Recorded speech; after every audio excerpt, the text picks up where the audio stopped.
안녕하세요. 북클럽입니다. 오늘은 전생연구가 박진현님의 신작이 나와서 제가 소개해 드리려고 준비했습니다. 제목은 나는 보았습니다 입니다. 이 중에서 제가 소개해 드리고 싶은 부분은 15장에 나오는 우리의 삶은 왜 이토록 아프고 고통스럽습니까? 입니다. 까르마의 법칙에 예외란 없습니다. 리딩을 통해 살펴본 사례 중에는 현생에서 심각한 병으로 고통받다 사망한 사람들의 이야기가 있다. 이러한 영혼들은 그러한 병 유전자 DNA를 가진 부모를 선택해서 태어난다. 리딩에 따르면 이러한 질병의 경험은 이 세상에 태어나기 전 스스로 세운 영적 계획의 일부라고 한다. 다시 말해 투병은 또 다른 형태의 기도와 같은 의미를 지닌다. 난치병이나 불치병을 앓는 사람들은 오로지 질병에서 회복되기를 간절히 바라며 하루하루를 살아간다. 그 기도가 자이든 타이든 상관없이 말이다. 자신에게 서서히 다가오는 죽음의 그림자에 떨며 올리는 그 간절한 기도가 이 세상에 또 있을까? 리딩에 따르면 심각한 질병은 까르마의 변형된 모습이다. 심각한 질병이 발생하는 시점과 까르마의 간섭이 시작되는 시기가 같다는 것이다. 즉, 현생에서 경험하는 악성 질병은 그 사람이 전생에 지은 부적절한 까르마와 무관하지 않다. 악성 질병의 원인 중 많은 경우가 유전자의 돌연변이로 시작된다. 이러한 현상들은 특정 까르마를 정화하기 위해 영혼이 이 세상에 태어나기 전 세운 영적 계획과의 약속일 수 있다고 리딩은 거듭 말한다. 가난한 집에서 태어나 어린 시절부터 온갖 고생을 겪고 결혼을 한 뒤에도 평생 시댁 식구들을 위해 헌신한 어머니를 둔 내담자가 있었다.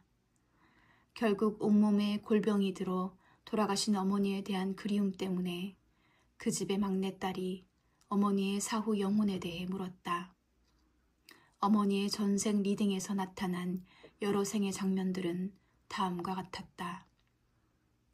어머니는 로마 시대에 대단히 부유한 귀족이었다. 전쟁에 군자금을 많이 투자하여 정복지에서 얻은 많은 전리품을 소유할 수 있었는데 그 전리품에는 수많은 노예도 포함되어 있었다.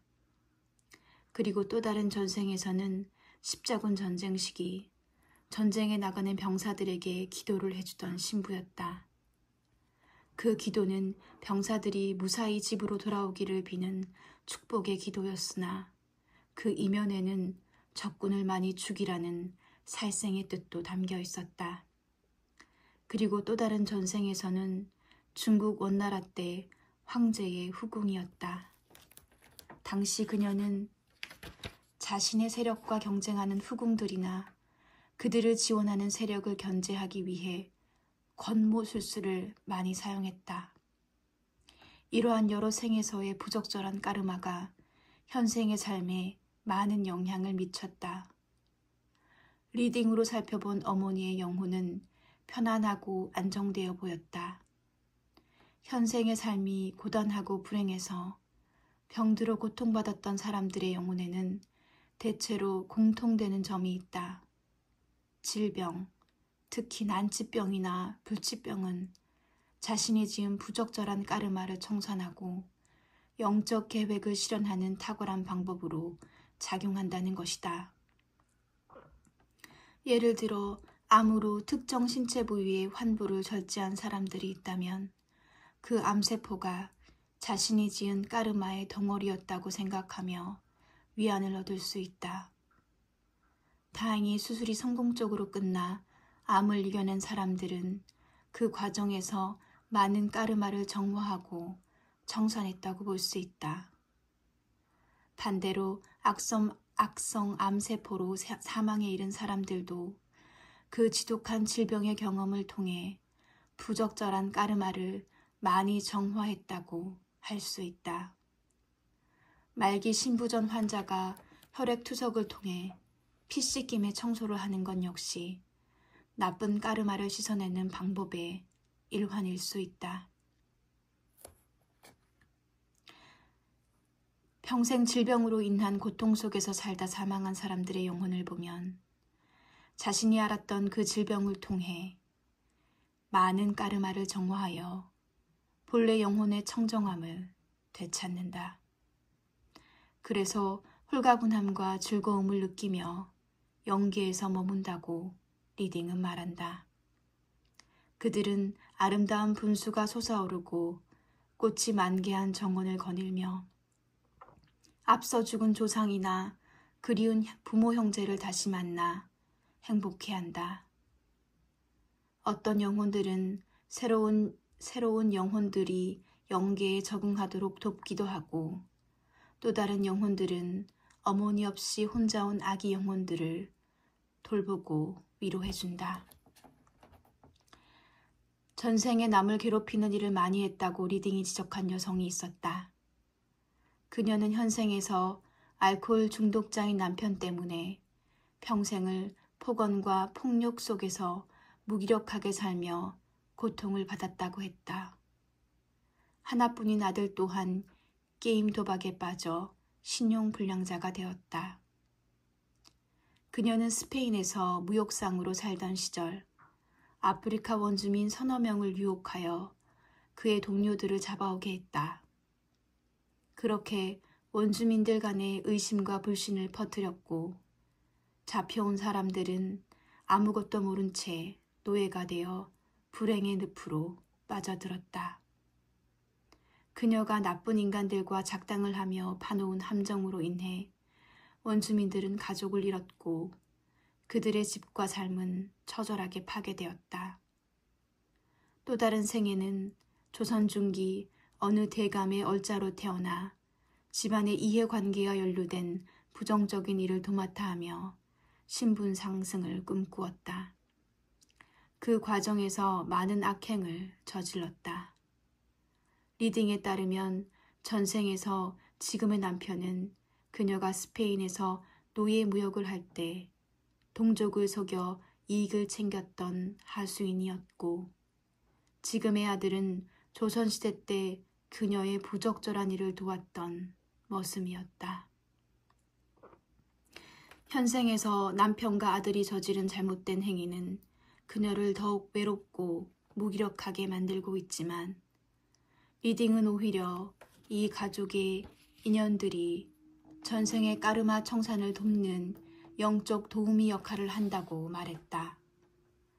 현재 그녀는 새벽에 첫 버스를 타고 출근해 빌딩 화장실을 청소하고 점심에는 식당에서 접시를 닦으며 저녁에는 술집 주방에서 일하는 3가지 직업을 가졌다고 했다. 이에 대해 리딩은 그녀에게 매일 3번 가야 하는 그 장소들을 이렇게 생각해보라고 조언했다. 새벽에는 교회에 가서 기도하고 점심에는 절에 가서 참배하며 저녁에는 성당에 가서 성모님을 만난다고 생각하라. 원효대사가 해골에 담긴 물을 마시고 깨달음을 얻었던 일체유심조의 가르침처럼 모든 일의 의미를 그런 마음으로 받아들이고 최선을 다하라는 것이다.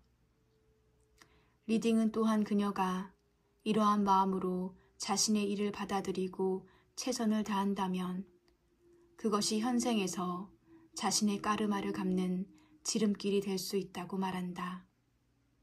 현생의 고단한 일이 영적 정화를 위한 과정이라면 그 일은 교회나 성당, 절에서 기도하는 것 이상의 가치와 의미를 지닌다. 만약 그녀가 이 논리를 이해하고 받아들일 수 있다면 이 조언은 그녀에게 가장 합리적이고 위로가 되는 말이 될 것이다. 또 다른 사례에서는 어느 어머니가 딸이 평생을 영적 문제, 빙의 등으로 고통받으며 정신병원을 들락거린다고 했다. 어머니는 딸의 사진을 가져와 전생 리딩을 의뢰했다. 딸은 전생에 아스텍 제국에서 가장 높은 지위의 신관으로 살았다. 당시 그녀는 자신의 지위와 명예를 지키기 위해 수많은 인신공양을 올렸으며 그 과정에서 억울하게 희생당한 영혼들이 많았다. 또 다른 생에서는 독일의 수녀로 태어나 성당에 갓 입소한 수습 수녀들을 가르치는 교육 책임자였다. 그러나 가난한 출신의 수녀들을 꼬드겨 귀족이나 부유층의 첩으로 돈을 받고 거래하는 잘못을 저질렀다. 일본 전국시대의 생에서는 흑마술을 사용하는 신관 출신의 닌자로 활동하기도 했다. 리딩은 그녀가 전생에서 남긴 부정적인 까르마가 현생에서 혼란스러운 영적 문제를 야기하고 있다고 설명했다. 그녀는 평생 영적 문제로 고통받겠지만 이를 통해 부정적인 까르마를 어느 정도 해소할 수 있을 것이라고 했다. 자신의 이익을 위해 남을 괴롭히고 불행하게 만든 자는 반드시 그에 상응하는 죗값을 치르게 된다. 세상의 법망을 운 좋게 피해갈 수 있을지 몰라도 까르마의 법칙에는 예외가 없다. 노자의 도덕경에서는 천망회회, 소위 불루라는 말이 있다. 하늘의 그물은 매우 넓어서 엉성해 보이지만 결코 빠뜨리지 않고 악한 자를 걸러낸다는 말이다. 정말 이 세상이 싫어서 빨리 죽고 싶다고 절규하듯이 고함치는 사람들도 많다. 그런 마음으로는 지금 맞닥뜨린 문제를 절대 해결할 수 없다. 정신적으로, 경제적으로 또는 육체적으로 현재의 삶이 너무나 고단하여 살기 싫은 사람일수록 이 위기를 어떻게 잘 이겨내고 벗어날 수 있는지 좋은 답을 찾기 위해 노력해야 한다. 인간은 반드시 죽음의 단계를 거쳐야만 자신이 지은 까르마의 거울 앞에 서서 과거에 행했던 모든 모습을 마주할 수 있다. 그 형태는 우리 육체의 눈으로 볼 수 없고 알 수 없는 비물질 세계의 정묘하고 신비로운 법칙으로 쌓여 있다. 그곳에서 우리는 지난 시간 속에서의 사건들과 일들이 왜 그렇게 전개되었는지에 대한 이유와 답을 찾을 수 있다. 그렇게 하여 자신의 삶에서 견디기 힘들었던 불행이나 고통이 사실은 스스로 지은 부적절한 까르마를 해결하는 도구로 작용했다는 사실을 깨닫게 된다. 이처럼 고통스럽고 지옥 같은 경험을 통해 까르마의 빛을 모두 청산한 영혼은 천상의 공간에서 행복하고 평안하게 지낼 수 있으며 만약 다시 환생하기를 원한다면 좋은 부모와 환경을 선택할 자격을 얻게 된다. 내가 학생일 때 큰 감동을 받았던 영화의 한 장면이 떠오른다. 그 영화는 예수의 일대기를 다룬 것이었다.